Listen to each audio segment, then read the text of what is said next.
नमस्ते, मेरो नाम मनिषा हो। गाउँमा 10 कक्षासम्म पढाइ हुने भएकाले म काठमाडौँ गएँ।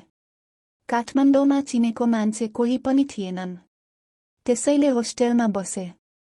त्यहाँ मैले एउटा साथी बनाएँ। बिस्तारै बिस्तारै उसको र मेरो मित्रता बढ्दै गयो। होस्टेलमा खाना जहिले नमिठो हुने गर्थ्यो, त्यसैले हामीले छुट्टै रुममा बस्ने कुरा गर्यौं। सस्तोमा सानो कोठा पायौं।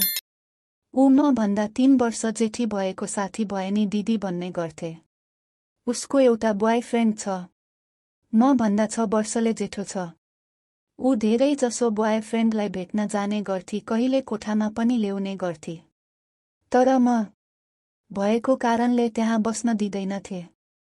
म कलेज जाँदा उनीहरू कोठामा चिकाचिक गर्ने गर्थे। म आउने टाइममा उसको ब्वायफ्रेन्ड त्यहाँबाट गइसकेको हुन्थ्यो। तर मलाई सबै कुरा थाहा हुन्थ्यो। म भर्खर 16 वर्ष पुगेकोले मलाई यस्तो गर्नु नराम्रो हो लाग्थ्यो। एक दिन कलेज गएको छुट्टी रहेछ, त्यसैले छिटै कोठामा पुगे। कोठा बाहिर उसको ब्वायफ्रेन्डको जुत्ता देखे। आज पनि यिनीहरू चिकाचिक गर्दैछन् होला भनेर म आवाज नगरी रुम छिरे। उनीहरू बेडमा चिकाचिक गर्दै थिए। म लुकेर एउटा ठाउँमा लुकेर बसे। तिनीहरूले चिकाचिक गरेको देख्दा मेरो मनमा पनि गर्न मन आयो। कोठाभरि क्वाच क्वाच क्वाच गर्ने गरी गर्दै थिए।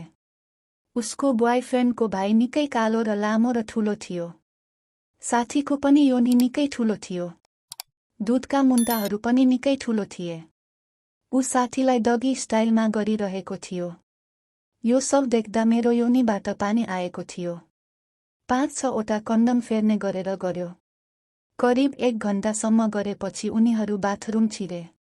म पनि कलेजबाट आएको जै गरी ढोकाबाट बोलाए। साथी आत्तिँदै बाथरुमबाट बाहिर आई। मलाई देखेर ऊ राती भएकी थिई। म केही नबोली किचन गए। एकैछिनमा उसको ब्वायफ्रेन्ड पनि बाहिर आयो। सबै चुपचाप बसेका थियौं। मैले केही नभएको जै गरी खाजा बनाएर दिए। करिब 6 बजेको थियो। पानी परेकाले बिदो भएसी जाने भनेर उसको ब्वायफ्रेन्ड हामीसँगै थियो। पानी बिदो हुँदै भएन, त्यसैले ऊ आज हामीसँग रात कटाउने भयो। खाना खायौं। म र साथी एउटा खाटमा सुत्यौं। ऊ मेरो कोठाको खाटमा सुत्यो। राति उठेर टोयलेट गए। पानी परेकाले लाइनहरू गएको थियो। कोठाहरू अँध्यारो थियो। टोयलेट गएर आफ्नो बेडमा सुत्न गए। मैले भुलेछु कि उसको ब्वायफ्रेन्ड मेरो बेडमा सुतेको छ भनेर निद्राको तालमा त्यही सुते। एक्कासी जसँग जस्किए। उसको हात मेरो दुधमा थियो। म त्यहाँबाट निस्किन खोज्दै दाइ के गरेको भन्न थाले। उसले मेरो मुख बन्द गर्दै मेरो कानमा अघि हामी दुईको चिकाचिक हेर्दै थियौं।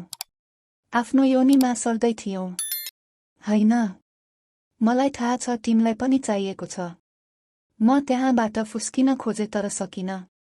बिस्तारै एउटा हातले उसले मेरो कपडाहरू फुकाल्न थाल्यो। अनि दुध खेलाइदिन थाल्यो। 70 केजीको ज्यानलाई मैले केही गर्नै सकेन। म छटपटाइरहे। उसले आफ्नो कपडा खोल्यो र आफ्नो भाइलाई मेरो 2 खुट्टा बीचभित्र बाहिर गराउन थाल्यो। अनि थुक लगाएर मेरो योनीमा छिराउन खोज्यो। ये अझै भर्जिन भएर पो छटपटाइरहेकी रहेछ। नात्यो, दुख्दैन, मज्जा आउँछ भन्दै थियो। मेरो योनी पनि चिप्लो भयो। अनि ल्वाम्मै छिर्यो। निकै दुख्यो। दाइ भयो, अब त छोड्दिनु भने। नकाराउन मज्जा आउँछ अब भन्दै भित्र बाहिर गराउन थाल्यो। पहिलो पटक भएकाले निकै दुख्यो। बिस्तारै रफ्तार बढाउन थाल्यो। खप्न नसकेर म उसको हातबाट फुत्केर टोयलेटमा गए। योनी पुरै रातो भएको थियो। अलि रगत पनि आएको थियो। ऊ टोयलेटमा पनि आयो। दाइ छोड्नुस् न भन्दै थिए। केही हुन्न, अब दुख्दैन भनेर मलाई च्याप्प छोपेर बेडरुममा लग्यो। अनि फेरि आफ्नो भाइलाई मेरो योनीमा हाल्यो। त्यति मोटो र लामो अनि भर्जिन भएको भएर होला निकै दुखिरहेको थियो। डगी स्टाइलमा छिराउँदा त सासै रोकियो, पुरै छिर्यो।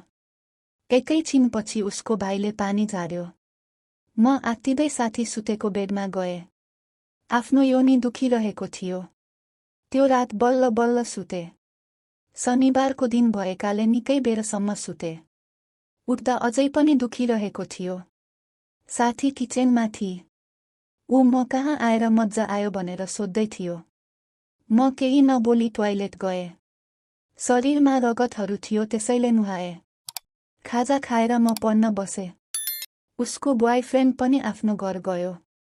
साथी पनि उसँगै बजार गई। अनि बेलुका साथी रक्सीको नसामा आएको थिए।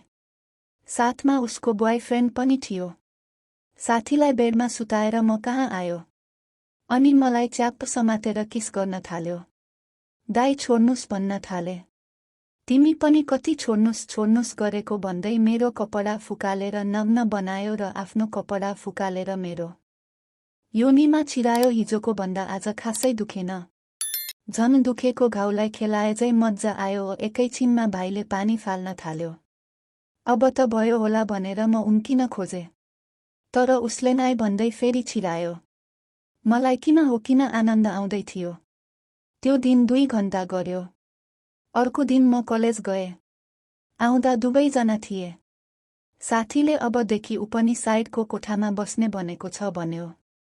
मैले नि हुन्छ भने उनीहरू दिनभरि चिकामारी खेल्ने गर्छन्, राति मलाई गर्ने गर्छ। यसरी दिन बितिरहेको छ र साथीलाई थाहा पनि छैन। पछि बाबा आमा काठमाडौँ आउनुभयो, त्यसैले उहाँहरूसँग बस्ने गर्छु। त्यसैले नगरेको नि धेरै भयो। याद आउँछ, तर बाबा एमाले थाहा पाए भने मार्नुहुन्छ।